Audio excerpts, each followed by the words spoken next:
Hello friends, आज हम इस वीडियो में सीटेट कक्षा 6 to 8 पेपर 2 21 दिसंबर 2021 को हुए एग्जाम में सामाजिक अध्ययन से पूछे गए महत्वपूर्ण प्रश्नों को हल करेंगे। तो चलिए फिर समय का महत्व रखते हुए शुरू करते हैं आज का पहला प्रश्न के साथ। और हाँ, इस वीडियो में इस सेट में हमने जो भी जैसे क्वेश्चन पूछे गए थे जिस नंबर पे थे मैंने वैसे ही एवरेज ले लिया है। ठीक है, नंबरिंग नहीं किया मैंने समय को बचाने के लिए। ठीक है, तो यहाँ पे 31 नंबर से ही स्टार्ट था, तो मैंने वो जहाँ से जैसे स्टार्ट था मैंने वैसे ही क्वेश्चन को लिया है। ठीक है, तो चलिए देखते हैं सबसे पहला नंबर 31 में जो क्वेश्चन नंबर पूछा गया था। अभिकथन ए, भारत में अधिकतर वर्षा मानसूनी पवनों से होती है। कथन में दिया हुआ ए में कि भारत में अधिकतर वर्षा मानसूनी पवनों से होती है। कारण इसका दिया हुआ है कि भारत उष्णकटिबंधीय में अवस्थित है। ठीक है, तो यहाँ पे देखेंगे कि दोनों कथन क्या है, सही है। पहला कथन में क्या दिया है कि भारत में अधिकतर वर्षा व मानसूनी पवनों से होती है, बात सही है। जबकि रीजन दिया है कि भारत उष्णकटिबंधीय में अवस्थित है, ये भी बात सही है। ठीक है, और साथ ही देखेंगे कि जो आर है वो एक ही सही सही व्याख्या भी है। ठीक है, तो यहाँ पे जो सी ऑप्शन है ये बिल्कुल सही है। ठीक है, ए आर दोनों सही तथा आर एक ही सही व्याख्या करता है यहाँ पे। ठीक है, और आप लोग जानते ही हैं कि भारत में जो अधिकांश जो वर्षा होता है वो दक्षिण पश्चिम मानसून से होता है ना। चलिए आगे देखते हैं, नेक्स्ट क्या है, 32 नंबर में है। निम्नलिखित में से कौन सा कथन उल्का पिंड के बारे में सही है। बताना यहाँ पे उल्का पिंड के बारे में कि कौन सा कथन सही है। ठीक है, तो पहला है कि ये सूर्य के चारों ओर चक्कर लगाने वाले पत्थरों के छोटे छोटे टुकड़े हैं, या फिर ये केवल मंगल और बृहस्पति की कक्षाओं के बीच पाए जाते हैं। इनके पास उष्मा तथा प्रकाश होता है। इनके आकार को भूभाप कहा जाता है। ठीक है, तो यहाँ पे देखेंगे जो सही आंसर है वो है आपका कि जो ये उल्का पिंड है ना, ये सूर्य के चारों ओर चक्कर लगाने वाले पत्थरों के छोटे छोटे टुकड़े होते हैं। ठीक है, ऑप्शन नंबर 1 यहाँ पे बिल्कुल सही है। आगे जो दिया हुआ है कि यह केवल मंगल और बृहस्पति की कक्षाओं के बीच पाए जाते हैं, तो ये बात गलत है। अगर बात करें कि मंगल और बृहस्पति की कक्षाओं के जो बीच में जो चक्कर लगा रहे होते हैं उससे हम लोग क्या कहते हैं, उससे हम लोग कहते हैं क्षुद्र ग्रह। क्या कहते हैं उसे, क्षुद्र ग्रह कहते हैं। ठीक है, तो ये ध्यान रखना है। और यहाँ जो लिखा हुआ है कि ये इनके आकार भूभाप होता है, तो भूभाप नहीं होता है। पृथ्वी का आकार जो है वो भूभाप है। ठीक है, तो यहाँ पे ऑप्शन नंबर 1 यहाँ पे सही है, बाकी सारे गलत हैं। नेक्स्ट है, निम्न में से कौन सा महासागर बेरिंग जल संधि द्वारा प्रशांत महासागर से जुड़ा है।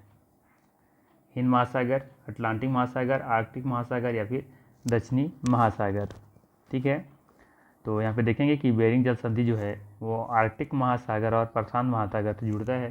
तो यहाँ पे जो सही आंसर है वो है आपका ऑप्शन नंबर 3 सही हो जाएगा। ठीक है, बेरिंग जल संधि ध्यान रखेंगे कि जो बेरिंग जल संधि है वो प्रशांत महासागर और आर्कटिक महासागर को जोड़ता है। ठीक है, नेक्स्ट है,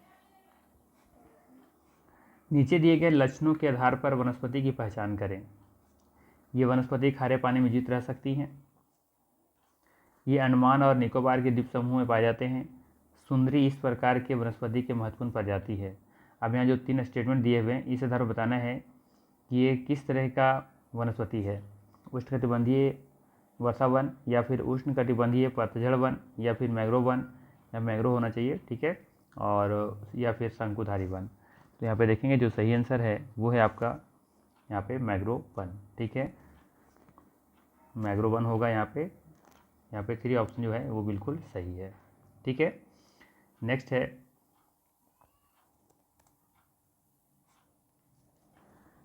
जलवायु के बारे में दिए गए कथन ए और बी पर विचार करें तथा सही उत्तर का चयन करें। कथन ए दिया है कि किसी स्थान पर अनेक वर्षों में मापी गई मौसम की औसत दशा को जलवायु कहते हैं। किसी स्थान पर अनेक वर्षों में मापी गई मौसम की औसत जो दशा है उसे जलवायु कहते हैं। कथन भी है कि किसी स्थान की जलवायु सिर्फ उसकी समुद्र से दूरी तथा ऊंचाई पर निर्भर करती है। ठीक है, तो यहाँ पे देखेंगे जो सही आंसर है वो है कि कथन यहाँ पे ए सही है। ठीक है, ए सही है, बी गलत है। ठीक है, यहाँ पे लिखा है कि किसी स्थान की जलवायु सिर्फ उसकी समुद्र से दूरी और ऊंचाई पर निर्भर करती है, बात गलत है। सिर्फ उस समुद्र से दूरी और ऊंचाई पर निर्भर नहीं करती है, बाकी और भी फैक्टर्स हैं जिस पर डिपेंड करती हैं। तो यहाँ पे देखेंगे कि ऑप्शन नंबर ए सही है, बाकी बी गलत है। ठीक है, देखेंगे यहाँ पर कि भारत की जलवायु को प्रभावित करने वाले जो कारक हैं, अक्षांश है, ऊंचाई है, दबाव है ना, वन प्रणाली है, समुद्र से दूरी है, समुद्री धाराएं हैं, ठीक है। तो ये सभी का फैक्टर्स हैं, यहाँ पे सिर्फ उसकी समुद्र से दूरी और ऊंचावाच निर्भर नहीं करता, ठीक है। ये सही है, बी गलत है। नेक्स्ट है, वर्षा और कोहरा जैसी घटनाएं वायुमंडल की किस परत के अंदर होती हैं? सवाल है, वर्षा और कोहरा जैसी घटनाएं वायुमंडल की किस परत के अंदर होती हैं? तो आसान सा सवाल है, क्षोभमंडल के अंतर्गत होती है। ऑप्शन नंबर 1 यहाँ पे सही है। नेक्स्ट है, आग्नेय सेल के बारे में कथन ए बी सी पर विचार करें तथा सही उत्तर का चयन करें। अवसादी सेल ताप एवं दाब के कारण आग्नेय सेल में बदल जाते हैं, ठीक है। बी में है कि ये सेल पृथ्वी की परपट्टी और पृथ्वी की परपट्टी के काफ़ी अंदर दोनों जगहों में मौजूद रहती हैं। ग्रेनाइट और बेसाल्ट आग्नेय सेल के उदाहरण हैं। यहाँ पर बताना है कि कौन सा कथन सही है और कौन सा कथन गलत है, ठीक है। तो यहाँ पे देखेंगे जो कि ए ऑप्शन में दिया हुआ है कि अवसादी सेल ताप एवं दाब के कारण आग्नेय सेल में बदल जाते हैं, ये बात गलत है, ठीक है। यहाँ पे देखेंगे कि आग्नेय सेल जो है वो ताप और दाब के कारण ये कायांतरित सेल में बदल जाते हैं, ठीक है। अवसादी सेल ताप और दाब के कारण आग्नेय सेल में नहीं बदलते, ये बात गलत है। ये सेल पृथ्वी की परपट्टी और पृथ्वी के परपट्टी के काफ़ी अंदर दोनों जगह में मौजूद होते हैं, ये बात सही है, ठीक है। जब किसी में दिया हुआ है कि ग्रेनाइट और बेसाल्ट आग्नेय सेल के उदाहरण है, तो ये भी बात सही है। ग्रेनाइट और बेसाल्ट जो है वो आग्नेय सेल के उदाहरण है, ये बात सही है। तो बी और सी यहाँ पे सही है, ये गलत है। तो यहाँ पे देखेंगे कि जो पहला ऑप्शन है ये बिल्कुल यहाँ पे सही है कि बी से सही है और ये गलत है, ठीक है। अगला है, लद्दाख के बारे में निम्नलिखित में से कौन सा कथन गलत है? लद्दाख के बारे में बताना है कि कौन सा कथन यहाँ पे गलत है, ठीक है। पहला ऑप्शन दिया है कि इसके दक्षिण में काराकोरम पर्वत श्रेणियाँ तथा उत्तर में जास्कर पर्वत श्रेणियाँ स्थित हैं, पर्वत स्थित है। सेकेंड, यहाँ ग्रेंगी हिमानी अवस्थित है। सी है में सी तीसरा ऑप्शन में है कि चूंकि यह हिमालय के वृष्टि छाया क्षेत्र में स्थित है अतः यहाँ वर्षा बहुत ही कम होती है। और फोर्थ ऑप्शन है कि लद्दाख की राजधानी लेह जो जिला दर्रा के माध्यम से कश्मीर घाटी से जुड़ा हुआ है। तो यहाँ पे देखेंगे जो कि पहला ऑप्शन है ना, यही गलत है, क्योंकि यहाँ लिखा है दक्षिण में काराकोरम पर्वत श्रेणियाँ तथा उत्तर में जास्कर पर्वत स्थित है, ये बात यही गलत दिख रहा है। तो यहाँ पे पहला ऑप्शन ही सही है, यहाँ पे गलत हो जाएगा, यानी कि यहाँ पे जो कथन गलत है वो पहला ही गलत है, ठीक है। क्योंकि देखेंगे कि इसके दक्षिण में काराकोरम नहीं है, ठीक है। यहाँ के देखेंगे जो काराकोरम है वो उत्तर में है, काराकोरम रेंज जो देखेंगे आप उत्तर में है, और दक्षिण में क्या है, जास्कर है। तो ये उल्टा लिख दिया है, ठीक है। यहाँ पे होना चाहिए था इसके दक्षिण में जास्कर है जबकि उत्तर में काराकोरम है, ठीक है। तो ये गलत है पॉइंट, बाकी यहाँ पे सारे सही हैं। नेक्स्ट है, स्वर्णिम चतुर्भुजीय महामार्ग निम्न से किनको जोड़ता है? दिल्ली, मुंबई, चेन्नई, कोलकाता। दिल्ली, अहमदाबाद, मुंबई, कोलकाता। तो देखिए ध्यान से, ये स्वर्णिम चतुर्भुज को जब भी आए तो हमेशा समझना है आपको कि ये 4 महानगरों को जोड़ता है, ठीक है। और स्वर्णिम चतुर्भुज इसलिए कहा जाता है क्योंकि आप देखेंगे यहाँ से मुंबई, ठीक है, यहाँ हमारे तो यहाँ मुंबई है, यहाँ से दिल्ली, यहाँ से कोलकाता और यहाँ से चेन्नई, और चेन्नई से फिर वापस ही मुंबई। इस तरीके से ये चतुर्भुज की तरह दिख रहा है ना। तो ये 4 महानगरों को जोड़ती है, इसलिए से स्वर्णिम चतुर्भुज कहा गया। और ये जो 4 जो महानगर हैं कौन कौन, इसमें पहले ऑप्शन दिख रहा है यहाँ पे कि दिल्ली, मुंबई, चेन्नई और कोलकाता, ठीक है। अभी हाल में ही इसे 6 लेन करने की बात हुई है, प्रोविजनल आई गई है 6 लेन करने की, ठीक है, 3 दोनों तरफ, ठीक है। तो ध्यान रखेंगे, एक साइड 3 लेन, एक तरफ 3 लेन, यानी कि पहले से 2 लेन था, 4 लेन था ये, अब इसको 6 लेन बनाने की बात हो रही है, यानी कि प्रोजेक्ट निकल चुका है, ये काम उसका चालू है, ठीक है। चलिए आगे देखते हैं। नेक्स्ट है, तरंगे तब पैदा होती हैं जब, तरंगे तब पैदा होती हैं, ठीक है, वेव तब पैदा होती हैं जब समुद्री सतह पर पवन बहती हैं, सूर्य एवं चंद्रमा पृथ्वी की सतह पर गुरुत्वाकर्षण बल लगाते हैं, समुद्र की सतह पर पानी का तापमान बढ़ जाता है, या फिर समुद्र की सतह पर गर्म और ठंडी जलधाराएं मिलती हैं। तरंगे कब पैदा होती हैं ये आपको बताना है। तो आसान सा सवाल है ना। पहला यहाँ पे क्या हो जाएगा, सही हो जाएगा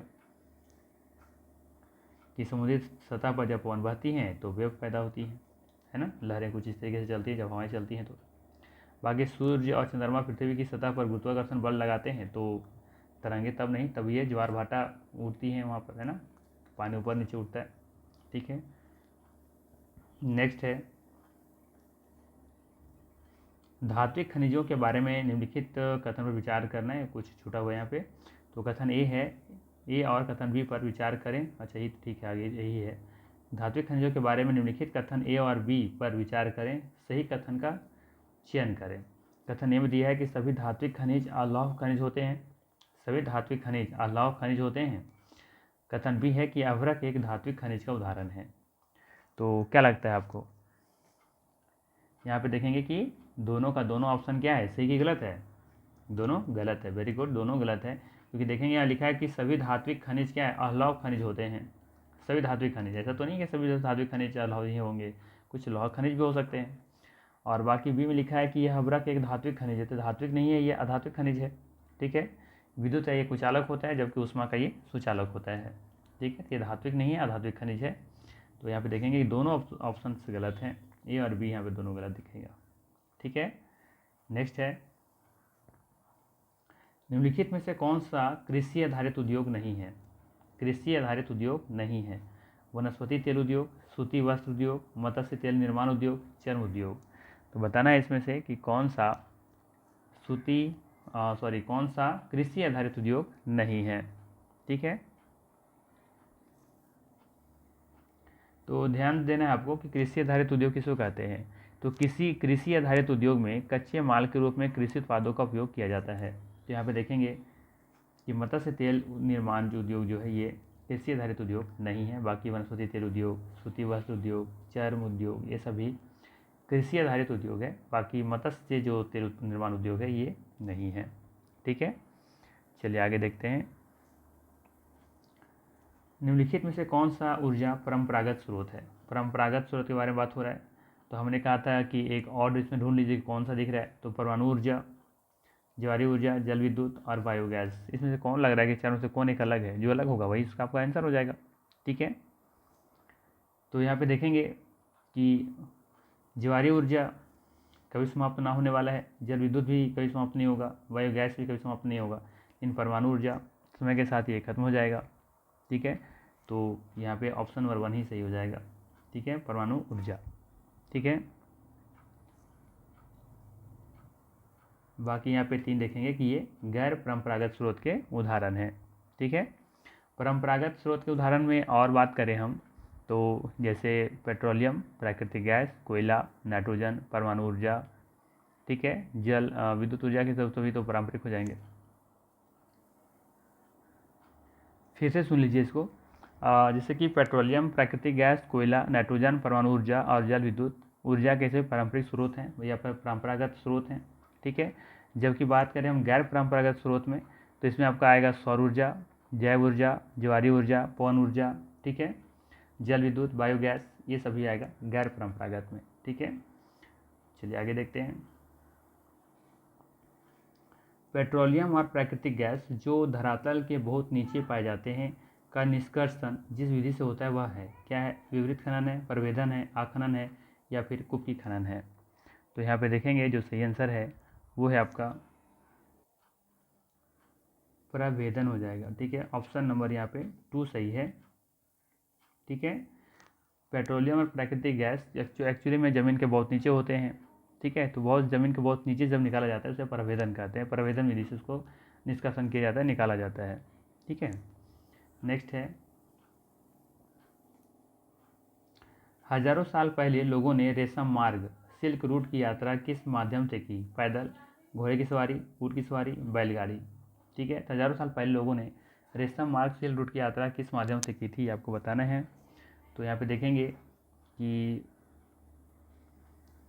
पैदल भी किए थे, घोड़े की सवारी करके भी, ऊँट की सवारी भी करके किए थे। तो यहाँ पे देखेंगे जो सही आंसर है वो है आपका ए बी सी तीनों सही है, बैलगाड़ी नहीं होगा सिर्फ। तो ऑप्शन नंबर 1 यहाँ पे सही है। ठीक है, नेक्स्ट है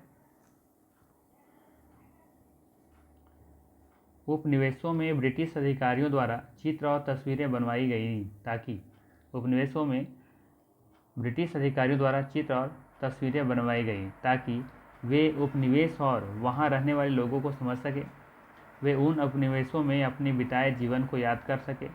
सही विकल्प का चयन करना है। ये सही है, बी गलत है, ए गलत है, बी सही है, या फिर ये भी दोनों सही है, या फिर ये भी दोनों गलत है। तो यहाँ पे देखेंगे कि जो ऑप्शन नंबर ए भी सही दिया हुआ है और बी भी सही दिया हुआ है कि वे उपनिवेश और वहाँ रहने वाले लोगों को समझ सके और वे उन उपनिवेशों में अपने बिताए जीवन को याद कर सके। देखेंगे कि अंग्रेज ऐसे चित्र बनाना चाहते थे जिसके माध्यम से वे अपने भारत को समझ सके, भारत में अपने जीवन को याद कर सके और भारत की पश्चिमी दुनिया में चित्रित कर सके। ठीक है, तो ये सभी कारण थे। तो इसका जो सही आंसर है वो है आपका यहाँ पे दोनों कथन सही है, यानी कि ऑप्शन नंबर 3 यहाँ पे सही हो जाएगा। ए और बी दोनों कथन सही है। नेक्स्ट है, भारत का संविधान वोट डालने का अधिकार देकर स्थापित करता है।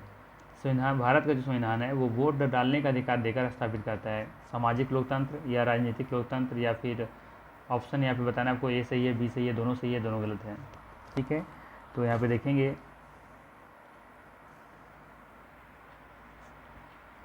यहाँ पे दोनों कथन क्या है, सही हो जाएगा। ठीक है, कथन ए और कथन बी दोनों कथन क्या है यहाँ पे सही है। ठीक है, कि सामाजिक लोकतंत्र और राजनीतिक लोकतंत्र ये दोनों अधिकार देता है, वोट डालने का अधिकार जो है। ठीक है, तो ए और बी कथन यहाँ दोनों सही है। नेक्स्ट है,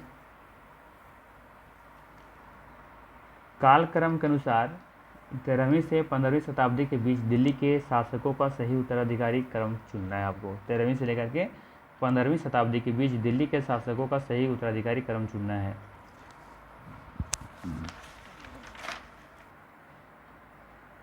तो यहाँ पे देखेंगे जो सही आंसर है वो है आपका ऑप्शन नंबर 4। ठीक है, ठीक है, सबसे पहले तुर्की, फिर खिलजी या खलजी जो भी कहें, तुगलक, और फिर सैयद वंश, और उसके बाद फिर एक लोधी राजवंश जो अंतिम आता है। ठीक है, इब्राहिम लोधी वंश जो आता है। ठीक है, यहाँ पे बात करेंगे यदि मामलुक राजवंश या तुर्की जो उसी में आता है, तो इसका जो कार्यकाल था वो था 1206 से लेकर के 1290 तक। ठीक है, ये मामलुक वंश का।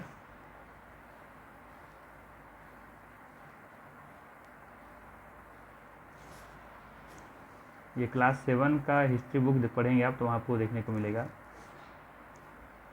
चैप्टर शायद 1 या 2 में है। इस बार देखने को मिलेगा खिलजी वंश,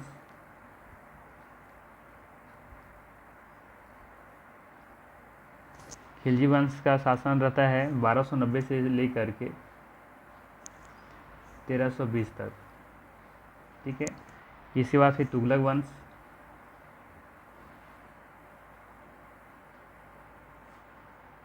तुगलक,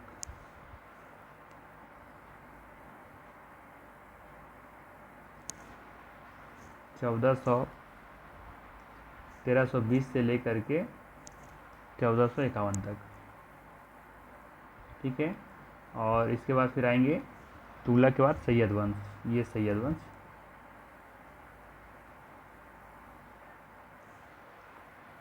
सैयद वंश इनका रहेगा 1451 से लेकर के 1400, यहाँ पे 1451 कर दिया ना, यहाँ पे 1414 होगा। ठीक है, ये 1414 होगा, तो यहाँ भी थोड़ा सा सुधार कर लीजिए। 1414 से लेकर 1451 तक। ठीक है, और अंतिम जो आता है लोधी राजवंश, लोधी। ठीक है, तो इसका हो जाएगा 1451 से लेकर के 1526 तक। ठीक है, और यहीं पे इब्राहिम लोधी फिर बाबर से हारता है और उसके बाद फिर मुग़ल राजवंश का स्थापना होता है। ठीक है, तो ये क्रम देखेंगे तो यहाँ पे ऑप्शन नंबर 4 सही हो जाएगा इस हिसाब से। ठीक है, नेक्स्ट है, नीचे दिए गए कथनों को पढ़ें। पहला है, मध्यकाल में शासकों द्वारा विभिन्न देवी देवताओं के प्रति अपना भक्तिभाव दर्शाने के लिए मंदिर बनवाए गए। बी है कि मध्यकाल में मंदिर नृत्य, संगीत और मल्ल युद्ध जैसे सांस्कृतिक गतिविधियों का केंद्र था। सही विकल्प का चयन करना है। ठीक है,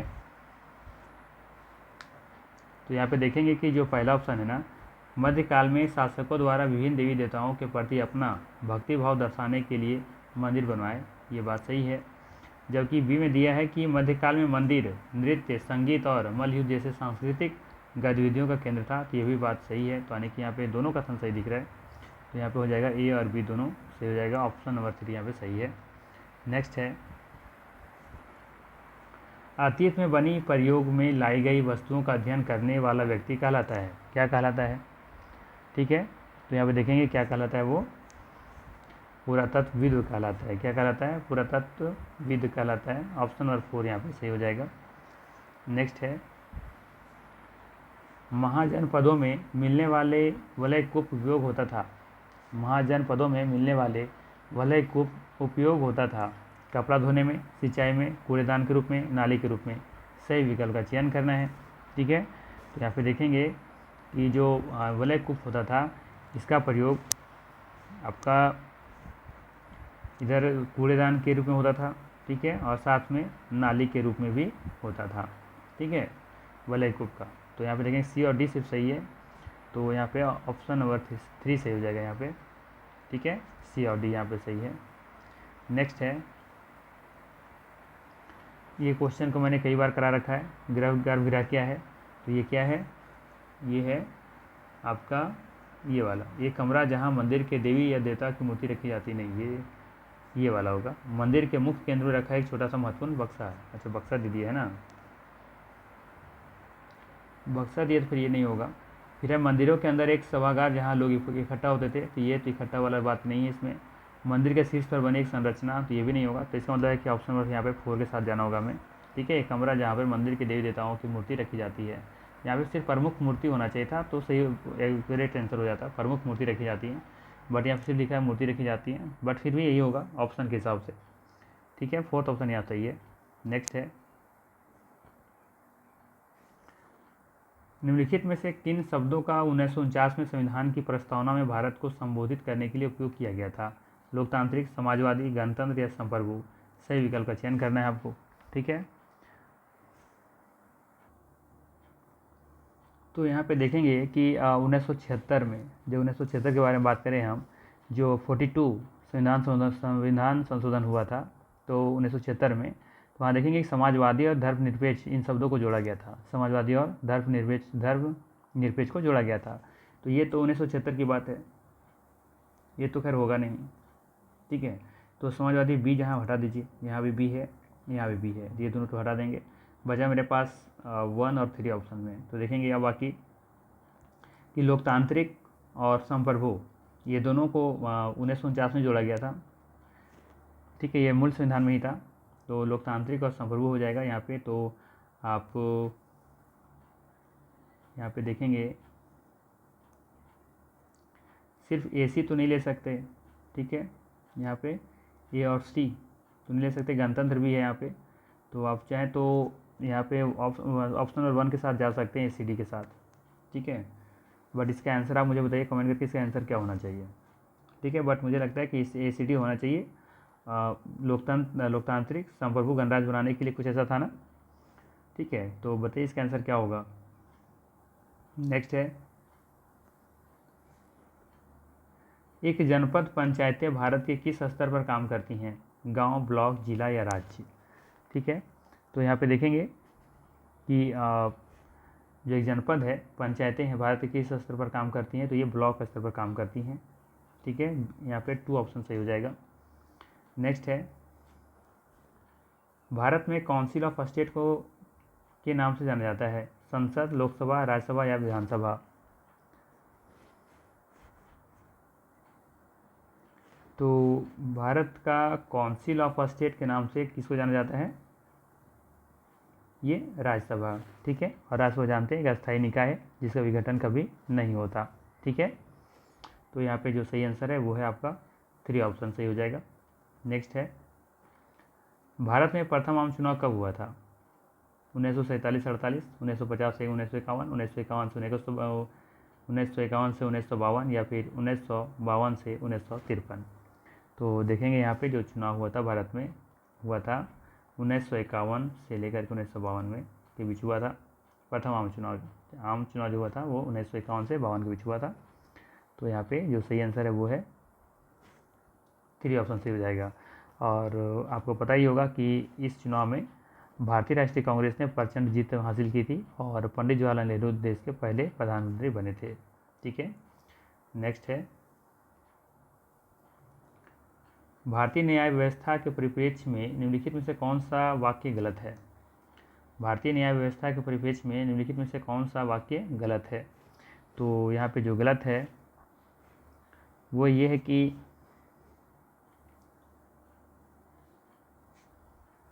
केंद्र और राज्य के बीच विवाद के मामले में उच्चतम न्यायालय हस्तक्षेप नहीं कर सकता। ये बात गलत है यहाँ पे। ठीक है, ये वाक्य गलत है। बाकी यहाँ पे देखेंगे जो सारा जो कथन दिए हैं वो सही है कि जनहित याचिका उन लोगों की तरफ से दायर की जाती है जिनके अधिकारों का हनन हुआ है। ठीक है, तो ये सही है। अगर आरोपी को बचाव का अवसर नहीं दिया गया तो उसे निष्पक्ष सुनवाई नहीं कर सकते, तो ये भी सही है। और पानी का अधिकार जीवन के मौलिक अधिकार का एक भाग माना गया है, तो ये भी बात सही है। लेकिन यह कथन जो 3 लिखा है कि नहीं कर सकता, ठीक है, ये बात क्या यहाँ पे गलत है। नहीं कर सकता, कर सकता है।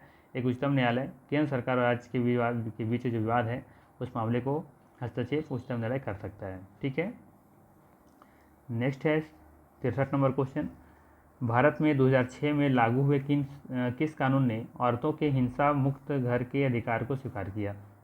ऑप्शन है हिंदू उत्तराधिकार अधिनियम, घरेलू हिंसा महिला संरक्षण अधिनियम, यौन उत्पीड़न रोकथाम अधिनियम या दहेज मृत्यु दंड अधिनियम। तो यहाँ देखेंगे जो सही आंसर है वो है आपका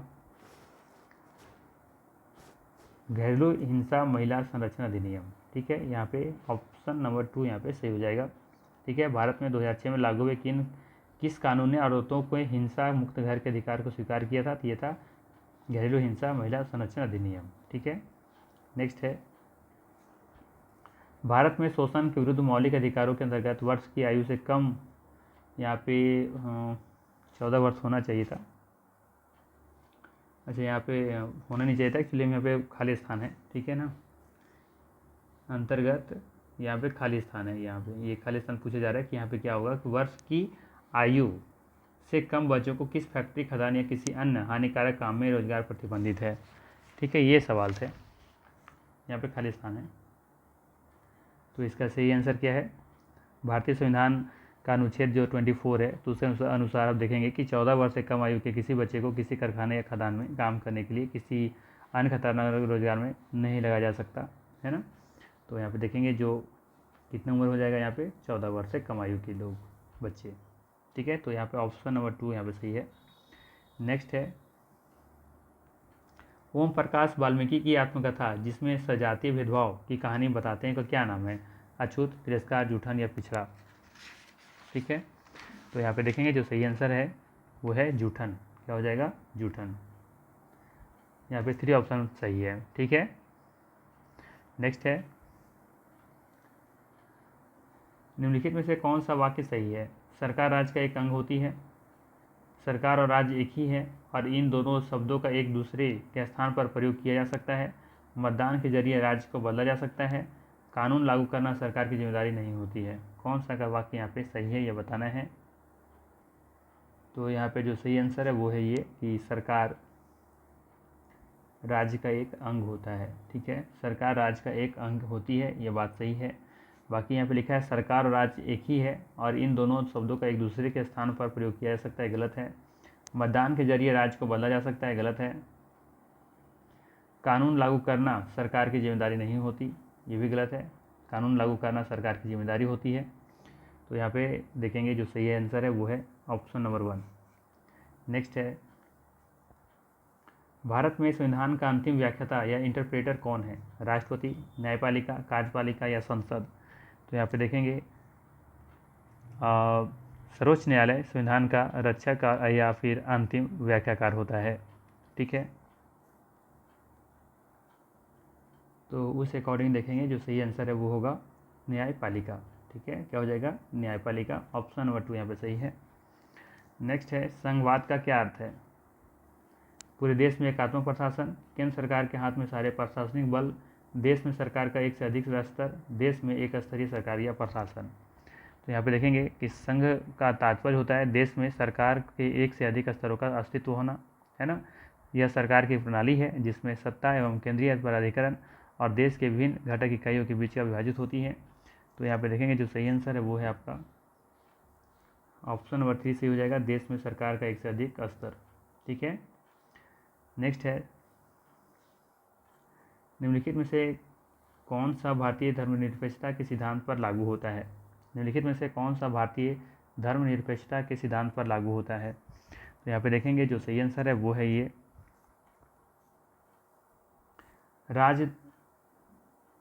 राज्य धार्मिक मामलों में हस्तक्षेप कर सकता है। ठीक है, ऑप्शन नंबर 2 यहाँ पे सही है।